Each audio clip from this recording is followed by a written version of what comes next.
What's going on, everybody? This is No Filter, and this is my review for Cycle 28 for the Nintendo Switch. Just to start off this review, Cycle 28 is not what it appears. It is developed by Pillbug Interactive and is for a measly $7.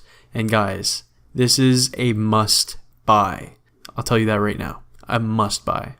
Cycle 28 is basically a souped-up arcade shooter like Asteroids, just with a shit ton more enemies, a very thoughtful, meticulous story actually implemented here, which is mind-boggling to me, and some really cool combat and very tight controls. Not to mention a gorgeous soundtrack. I mean, like, the only thing that's holding back this game from really being like masterpiece material, in my opinion, is that the visuals are very kind of basic. The game itself is still amazing. I love it, but I just, with the production value and the thought put into the design and the story and everything else interacted with throughout the game, then just having these very basic visuals while clean and clear, it's just, I just wish it was a little bit more for that.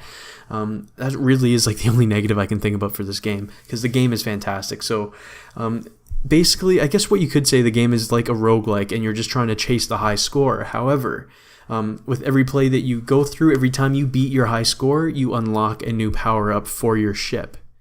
You can only attach 2 power-ups at a time, so there's a lot of variety, but you have a total of 10 power-ups that you can use. You can cheat the system by getting very small high score numbers at the start, and then just beat those numbers every run you have, and then you can unlock all 10, and then all of a sudden you're a very powerful ship and you can go pretty far in the game.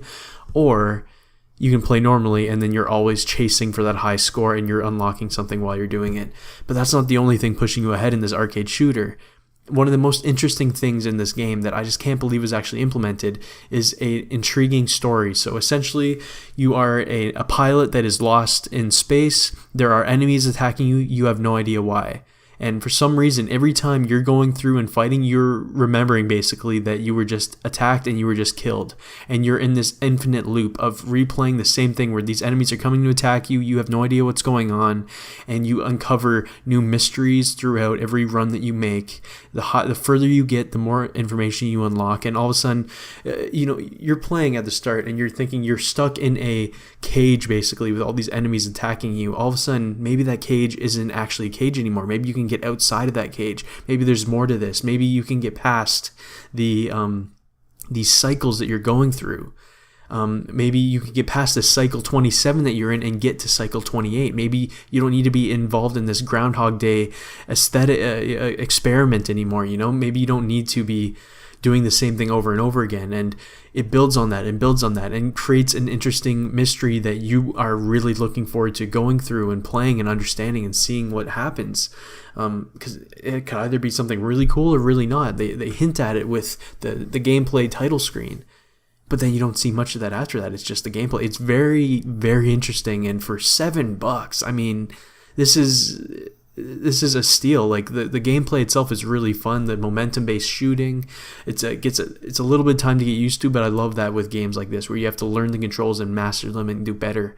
And I think I've gushed enough about this game already. It is what it is. It is what you see. However, just think there is much more to that. The music, the story that they implement with it, the leveling up system, and how you getting new upgrades for your ship with new bullets and new assistant ships that can attack enemies for you and stuff like that, and the new enemies and the bosses that come at you. It's very intriguing, and again, the only thing I can think of as a negative is that I wish they kind of pushed the graphics a little bit more. If it wasn't so basic here and it was maybe like a 16-bit style, I think that would have helped the game a little bit more, at least to appeal to a wider audience. But I'm hoping this review catches your guys' attention, because this is a fantastic game. Well done, Pillbug Interactive. I absolutely loved it.